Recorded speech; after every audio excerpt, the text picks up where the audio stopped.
ಗೀತಾ ಹೆದರ್ಕೊಂಡ್ಬಿಟ್ಟಿಯಾ? ಅಲ್ಲ what is this darling? ನೀನ್ kitchen ಅಲ್ಲಿ ಕಿಸ್ ಕೇಳಿದ್ರೆ ನಾನೇನೋ ಕೊಡದ ಹೊಟ್ಟೋದೆ, ಅದು ಕೋಪ ಮಾಡ್ಕೊಂಡು ಇಲ್ಲಿ ಬಂದು ಕೂತ್ಕೊಳ್ಳೋದ? ಡೋಂಟ್ ವರಿ, ಈಗ ಬಡ್ಡಿ ಸಮೇತ ಕ್ಲಿಯರ್ ಮಾಡ್ತೀನಿ. ಓಕೆ?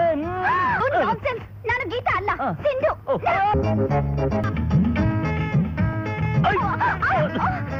ಅಮ್ಮಯ್ಯ, ಏ ಗೀತಾ, ಯು ನೋ ಸಮಥಿಂಗ್? ಅಲ್ಲಿ ಯಾರೋ ಸಿಂಧನ ಹುಡುಗಿ ಕೂತಿದ್ಲು, ನಿನ್ ತರನೇ ಇದ್ದಾಳೆ. ನೀನಂತ ತಿಳ್ಕೊಂಡು ಅವಳು ಕಿಸ್ ಮಾಡ್ಬಿಟ್ಟೆ. ಎಲ್ಲಿ ಗೊತ್ತಾ?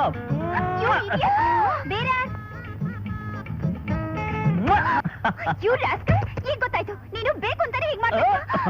ಅಫ್ಕೋರ್ಸ್, ಇದಕ್ಕೋಸ್ಕರ ನೀನ್ ಗೀತಾನೋ ಗೋತಾನೋ ಸಿಂಧುನೋ ಬಿಂದುನೋ ನನಗಂತೂ ಗೊತ್ತಿಲ್ಲ. ಮೊದಲನೇ ಕಿಸ್ ಮಾತ್ರ ಒಳ್ಳೆ ಚಿಲ್ಲಿ ಚಿಕನ್ ಇದ್ದಾಗಿತ್ತು. ಎರಡನೇದು ಒಳ್ಳೆ ತಂದೂರಿ ಚಿಕನ್. ಮೂರನೇದು okay. Anyway, thank you very much for giving an opportunity. ಹುಡುಗಿರ್ ಮೈ ಸೋಕಿದ್ರೆ ಸಾಕು, ಮೈ ಮೇಲೆ ಪ್ರಜ್ಞೆನೇ ಇರೋದಿಲ್ಲ. How is my style?